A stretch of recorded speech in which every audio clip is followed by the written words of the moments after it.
What is the purpose of marriage? বিয়ের উদ্দেশ্য কি? আচ্ছা, আমি কিছু বলতেছি, বুঝে শুনে শুনবেন।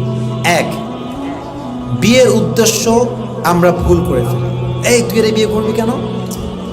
She is beautiful, you know, খুব ভালো লাগে দেখতে, সুন্দর না? ঠিক না। এই একে বিয়ে করবি কেন তুই? এর বাপের অনেক টাকা, বিয়ে করতে হবে, একেই লাগবে না। ভুল কথা। একে বিয়ে করবি কেন? দেখতে খুব ফর্সা, অনেক ফর্সা, একেই লাগবে না। যারা এই ফ্যান্টাসি নিয়ে জাস্ট এটা নিয়ে বিয়ে করে, তাদের বিয়ে বেশি দিন টিকে না। বিয়ের উদ্দেশ্য কি? আল্লাহর হাবিব বলেছেন, বিয়ের মূল উদ্দেশ্য হচ্ছে ইবাদত। সুবহানাল্লাহ পড়বেন না আপনারা? এবং কোরআনেও আসছে এটা। কোরআনে আল্লাহ তাআলা বলেছেন, কুল ইন্না সলাতি ওয়া নুসুকি ওয়া মাহইয়ায়া ওয়া মামাতি লিল্লাহি রাব্বিল আলামিন। নবী আপনি বলেন, আমার নামাজ, আমার কোরবানি, আমার জীবন, আমার বরং একজনের সন্তুষ্টির জন্য আওয়াজ দিয়ে বলেন তো তিনি কে? আমার সব কিছুই হচ্ছে আল্লাহ তাআলার জন্য।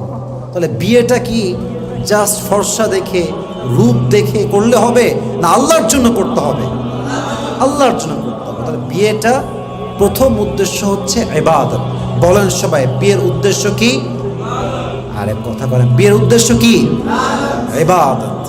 এটা জাস্ট রূপ দেখে না, গুণ দেখে না, ফর্সা দেখে না। বিয়ের উদ্দেশ্য হচ্ছে আমি বিয়ের মাধ্যমে ইবাদত করব এবং আল্লাহর থেকে যত দূরে আমি আছি আরো কাছে যাওয়ার ট্রাই করবো। রাজি আছেন তো ইনশাআল্লাহ? এক। দুই, এটা আমি কোরআন থেকে জাস্ট স্টেপ বাই স্টেপ বলছি। কোরআনে আল্লাহ তাআলা বলেছেন বিয়ের উদ্দেশ্য হচ্ছে মোট তিনটা। বলো সবাই, কয়টা? ওয়া মিন আয়াতিহি। এই আয়াতটা সকলেই চোখে চোখ রেখে শুনবেন। তিনটা উদ্দেশ্য। It is very very important to know, জানতে হবে।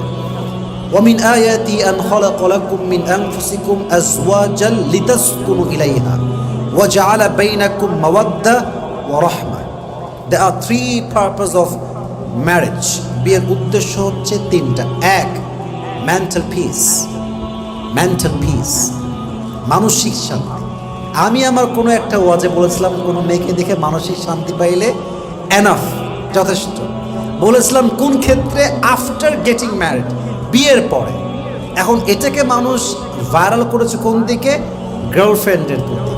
আমি তো আয়াত দিয়ে, দলিল দিয়ে বুঝিয়েছিলাম যে বিয়ের মূল উদ্দেশ্য হচ্ছে আপনার মানসিক শান্তি আপনি পাচ্ছেন কিনা। কারণ কোরআন বলছে বিয়ের প্রথম উদ্দেশ্য হচ্ছে মানসিক তৃপ্তি পাওয়া, মানসিক শান্তি পাওয়া।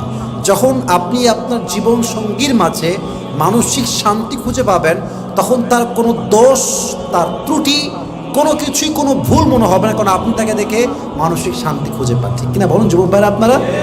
বিয়ের প্রথম উদ্দেশ্য হচ্ছে মানসিক শান্তি। যদি আপনি আপনার বউকে দেখে মানসিক শান্তি খুঁজে পান, লিখে রাখেন, আপনার দ্বারা পরকীয়া পসিবল না, আপনার দ্বারা পরনারীতে আসক্ত হওয়া সম্ভব না। যত পুরুষ, ট্রাস্ট মি, বিলিভ মি, যত পুরুষ বউকে রেখে অন্য 10 জায়গায় পরকীয়া করে, এর প্রধান এবং সবচাইতে বড় কারণ হচ্ছে সে তার বউয়ের দিকে তাকিয়ে ওই যে ডিজায়ার্ড ফিলিংস, কাঙ্ক্ষিত অনুভূতি, মানসিক শান্তি এটা পায় না।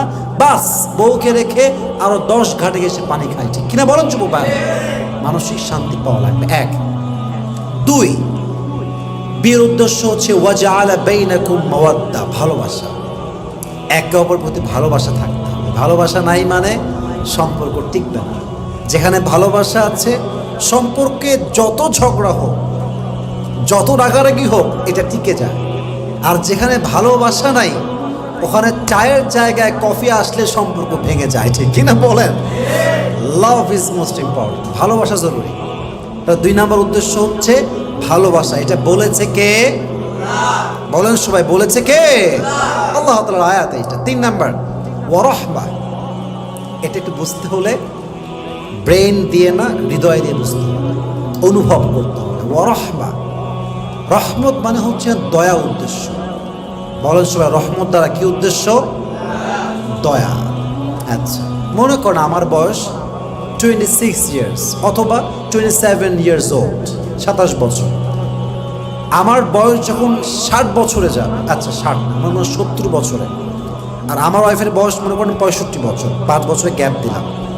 একজন 65 বছর নারীর মাঝে কিন্তু কোনো ফিজিক্যাল অ্যাট্রাকশন থাকে না, শারীরিক যে চাহিদাটা এটা কি থাকে যুবক ভাইরা? বলেন বলেন বলেন।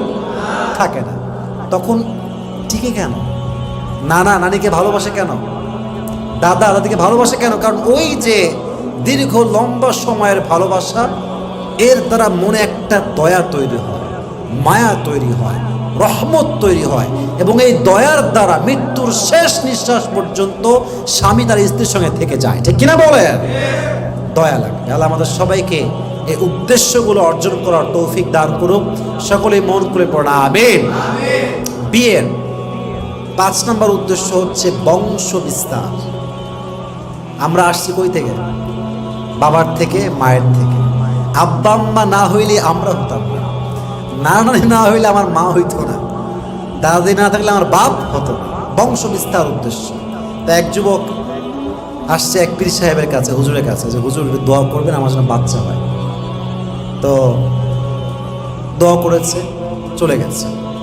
দ্বিতীয় বছর আবার আসছে, হুজুর দোয়া করে আমার জন্য বাচ্চা হয়। হুজুর দোয়া করেছে যে বাচ্চা হবে, যাও। তৃতীয় বছর আবার আসছে, হুজুর আমার জন্য দোয়া করে বাচ্চা হয়। হুজুর কয়ে যে কি রে, এত বছর দোয়া করে তাও বাচ্চা হয় না? বাবা তুমি কি বিয়ে করছো? না, আমি বিয়ে করিনি। তো বিয়ে না করলে বাচ্চা আসবে কেন? বিয়ের উদ্দেশ্য হচ্ছে বংশ বিস্তার। বংশ বিস্তার করতে চাইলে বিয়ের দরকার। যুবক ভাইরা আছে না নাই? আল্লাহ তাআলা আমাদের সবাইকে কথাগুলো বোঝার তৌফিক দান করুন। সকলেই পড়া আমিন। বিয়ের সর্বস্ব উদ্দেশ্য হচ্ছে, আল্লাহ বলছেন, চরিত্র রক্ষা করা। হুন্না লিবাসুল লাকুম ওয়া আনতুম লিবাসুল লাহুম। Your wife is just like dress for you. Your husband is just like dress for you. तुम्हारा बीवी तुम्हारे लिए लिबास है और तुम्हारा हस्बैंड तुम्हारे लिए लिबास है। लिबास যেমন পুরো দেহের প্রত্যেকটা অঙ্গ প্রত্যঙ্গ ঢাকে, exactly to the same way একজন মেয়ে তার স্বামীর পুরো চরিত্রকে কাপড় দিয়ে ঢেকে রাখে। ঠিক কিনা বলেন যুবক ভাইরা? কাপড় হচ্ছে আমার স্ত্রী। পোশাক যেমন আমার লজ্জাস্থান থাকে, আমার বউ তেমনভাবে আমার চরিত্রকে রক্ষা করে। আমি আমার বউয়ের চরিত্রকে রক্ষা করি। আল্লাহ আমাদের সবাইকে চরিত্র রক্ষা করে বিয়ের পর চলার তৌফিক দান করুন। সকলে পড়া আমিন।